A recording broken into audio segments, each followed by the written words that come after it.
Já assisti ao filme Histórias que é melhor não contar e aqui vem minha crítica. Eu sou o cara da cultura e segue o vídeo.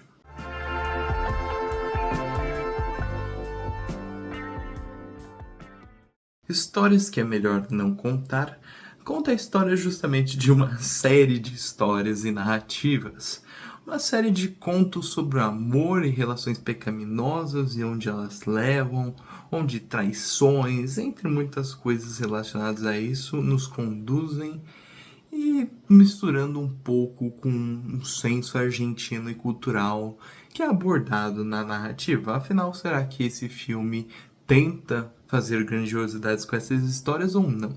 Histórias que é melhor não contar foi uma grande surpresa, pelo menos para mim, dos filmes recentes aos quais eu assisti. Eu fui convidado a assistir esse filme e eu fiquei surpreso, né, com tamanha estrutura dele. Claro, tá o filho do Darín atuando em algumas histórias, né, do Ricardo Darín, famoso ator, etc.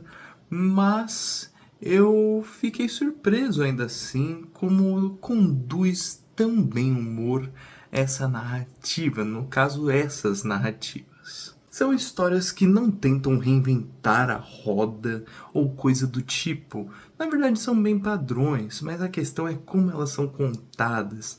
O filme tem ritmo e ele tenta ser o mais breve possível, mas também salientar o máximo de dúvidas sobre uma história, sobre uma narrativa. Então, por exemplo, a primeira história vai abordar um casal que se conhece e mas não pode se relacionar, né? Porque tem toda uma estrutura, né? Onde uma a mulher que forma esse casal, né? Ela é casada e ela não pode ficar com esse outro cara que ela conhece e vão rolando essa série de coisas, intrigas, etc. Mas num tom cômico e debochado.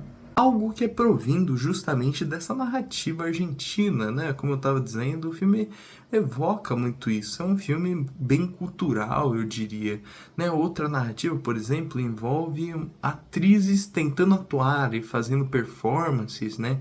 E chega a certo momento, instância, que uma começa a ter que atuar em relações meio pornográficas, né? Meio sensuais, e as outras questionam, fofocam entre si, etc. Ou seja, é um filme bem cultural.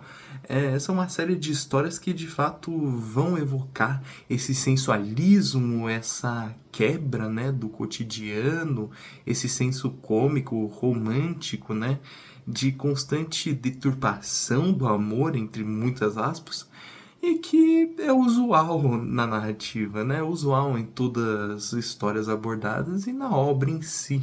O Sesc Gay, né, o diretor da obra, ele acaba por focar no usual e ele faz isso muito bem com o trabalho de fotografia.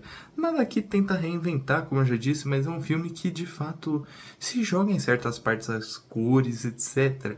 Ele tem certo naturalismo nas fotografias, na filmagem.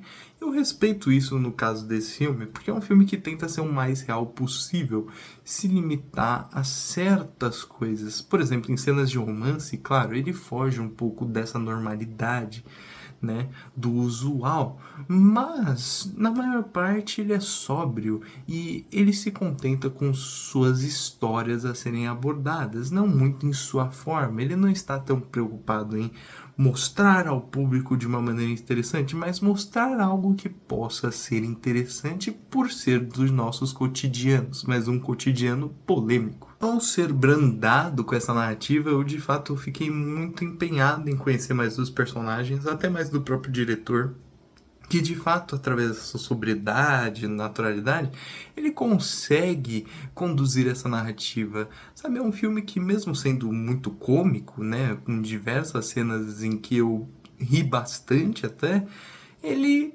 é usual em toda a sua forma.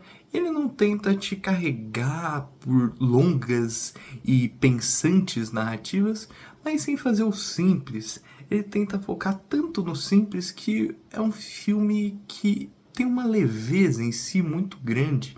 Eu assisti todas as histórias e a cada momento que acabava alguma delas, eu sentia certo resguardo em iniciar outra, sabe? Eu queria continuar naquela história, né, de tanta leveza que elas tinham, desse grau, né, de normalidade do cotidiano.